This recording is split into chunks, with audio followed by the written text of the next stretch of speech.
You already know that trying harder isn't working. You've known that for a while, and yet trying harder is probably still the main thing you're doing about it. You sit down, you feel the resistance, you push against it. It pushes back, you push harder. By the end of the day, you've spent 10 times the energy and produced a fraction of what should have been straightforward. I want to spend the next few minutes on why that keeps happening, because something specific is going on, and it's probably not what you've been told. Here's the rest of this video in one sentence. What you've been calling an effort problem is a fuel problem. Your brain isn't running on too little discipline. It's running on the wrong kind of fuel for what you're asking it to do.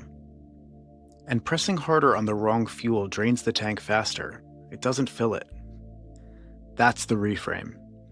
The rest of this is why it's true, and what changes once you can see it. Before any of that, though, there's something worth saying about the effort itself. The effort you've already put into this is real. The systems you've tried, the apps you've downloaded, the discipline you've attempted to enforce. That was not nothing. You weren't being passive about this. You were trying, often hard, for years. And underneath the surface, there's a quieter belief that if the effort isn't producing results, something must be wrong with the person making the effort. Not the strategy, not the assumptions, the person. I know from experience how heavy that's been to carry. And it's the first thing the fuel reframe lets you put down. Here's the underlying assumption: that motivation is something you generate by caring enough. That if you planned enough, grinded hard enough, the work would happen. And when it doesn't happen, the missing ingredient must be effort.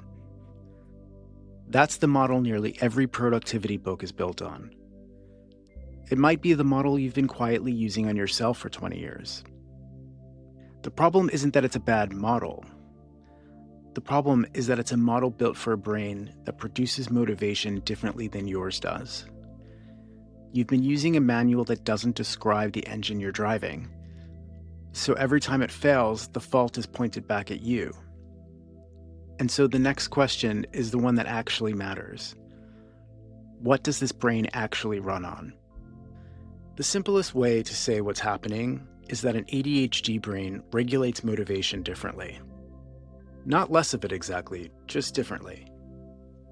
In most brains, if something has real consequences, a performance review, an important email, a tax deadline, it generates enough internal urgency to start the work. That signal is what gets translated into action. And in an ADHD brain, that translation doesn't happen reliably. The consequences are real, and we understand what to do, but the bridge between knowing and doing is what's missing. What does work in this brain?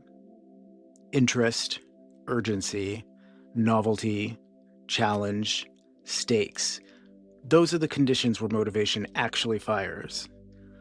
Notice what's not on that list.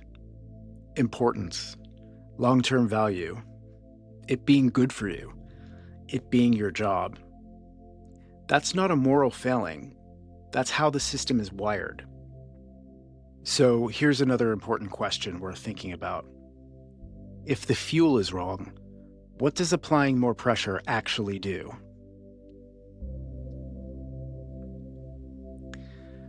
Imagine filling a diesel engine with regular gasoline. The engine isn't broken. The fuel is wrong. And the harder you press the accelerator with the wrong fuel in the tank, the more damage you do.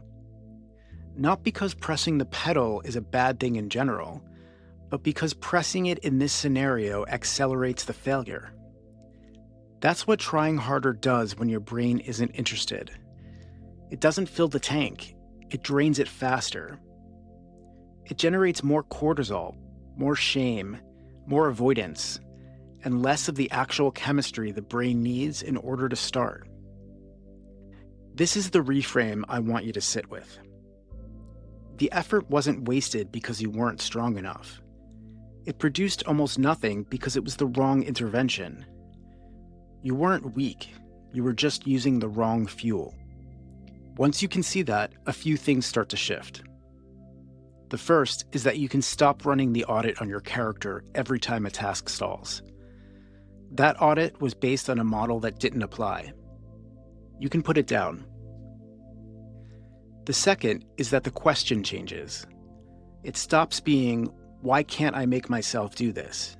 And starts being, what would make my brain actually want to do this? Which is a more useful question, and the one I want to spend more of these videos on.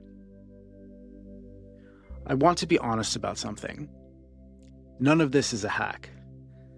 There's no 5-step list at the end of this video that solves the problem permanently. What I can say is that there are ways of working with this brain that are very different from working against it. And they're not as complicated as the world makes it seem. That's what I want to explore here.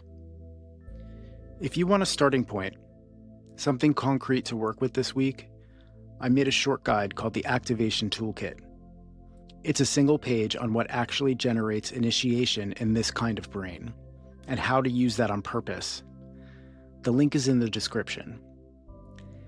If this is the conversation you've been looking for, you'll find more of it here. I'll see you in the next one.